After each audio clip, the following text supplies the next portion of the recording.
Okay guys, so I'm here today with Mr. Veyron J's famous Bugatti Veyron. Now, the Bugatti Veyron, okay, is for me the ultimate supercar, okay? It is the car which represents real money, yeah? The real-time money, because the difference between the Lambos and these Aventadors, I mean, I'm not talking about the really exclusive Lambos, I'm talking about the Aventadors. We've all got to that level, but then to jump to this level, it's a huge jump. You're talking £1 million, okay? And that's serious. It's a house. You know, it's not a small house. It's a nice 5-bedroom one in Chesham. Now, how would you feel if you were in your Lamborghini Aventador? You feel fantastic. You wake up in the morning, the doors go up, your kids come up to you, they think you're Superman.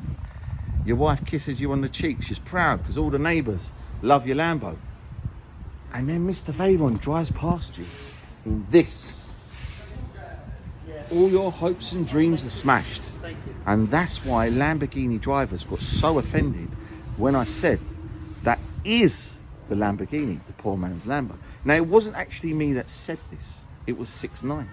And what he said was, if you're a rapper, okay, or you're a baller, you're someone who's stunting, and you've just got a Lamborghini truck, URUS, that's the poor man's Lambo. Okay, so Mr. Veyron J, let me ask you now. Tell me. How does it feel to drive and own this bike? How does it feel? It depends. Sometimes you feel special. Yeah. Sometimes it feels special. And sometimes it feels like, what's a nightmare? Where am I going to park it? Who's going to be there? Where am I going? So you've got both spectrums. Yeah. And you feel great. Sometimes the sun's out, want to drive, put your foot down. 4 of those spooling turbos, cracking. Amazing. Fantastic. Now, do you think that, so you say the other end of the spectrum. Yep. So there's the other end of the spectrum, the haters. This is what he's putting blindly, you know, saying, trying to be polite. The fear of where parking it, what reaction you're going to get. Is there that? No, not really. Scratching it or damaging it, or I think parking is a headache. Haters, no, not really. I mean, do they love you in this? You don't really get any hate in this when you get to this level. There's always going to be people that are jealous. I mean, yeah, you know, it's life.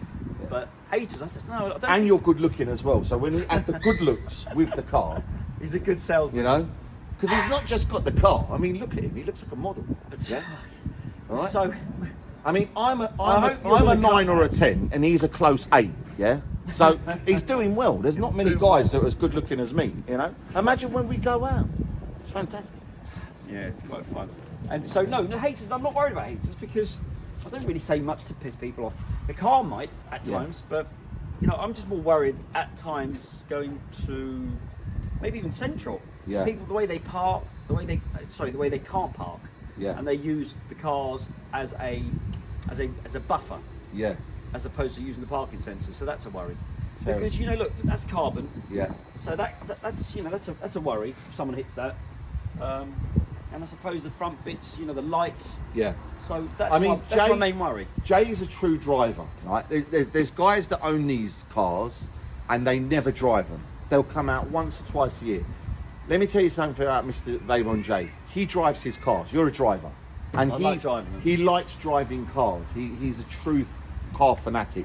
He's not just a museum, you know, and a lot of these guys, they're buying these things. And to me, Mr. Veyron J, and the reason I want him on my show is because we're friends as well, but I think this guy's a true baller. He is a true, them guys that want it all, this is your aspiration. Not these guys that are driving around at 200 miles an hour, doing stupid stunts and stupid things.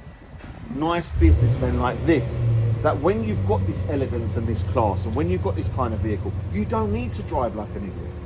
I would like my sons to aspire and be like someone like this. And this is what we need our role models to be more like. Yeah. Just because you've got a fast car does not mean you need to drive fast all the time, does it?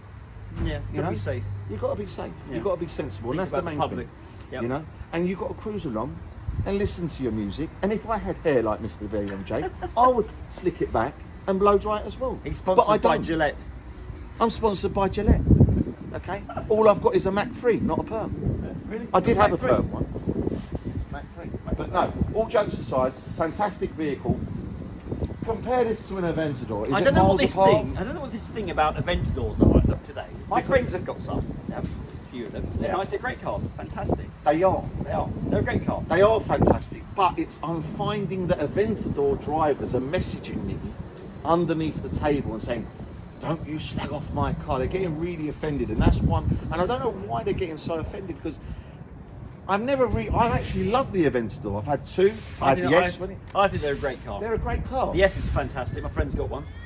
But do you know what I think about Aventador drivers? And I know this because I had one. You're always going to want a bug. And the bug, once you get to the bug level, what goes on from this now? What would you want to top this?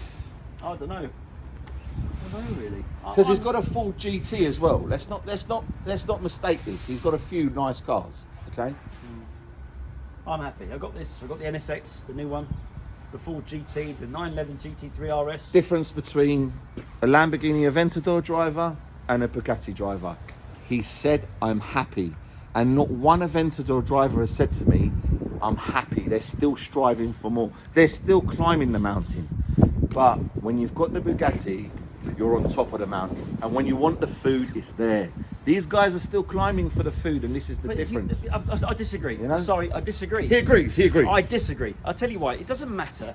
He's got this thing about these Aventadors. Look, if I had an Aventador and I loved the car, and and I was passionate about the car, I also would be quite, I don't know, vocal about it if someone was slagging it off. If I loved the car so much. So, is it a poor man's hypercar though? Is it? Why? I'm driving a Honda NSX.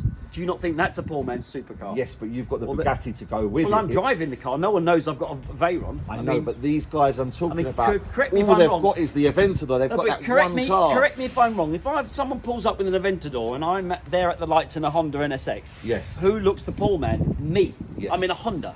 It doesn't bother me. Yeah. I love my car. Mature enough not to be bothered. If they like their Aventadors, yes, I'm very happy for them. Yeah. If I had the Aventador and I really got, I don't know, into that car, yeah, then maybe I'd use it as a daily. Yes. But I haven't really got into the Aventadors. They're too loud, too low.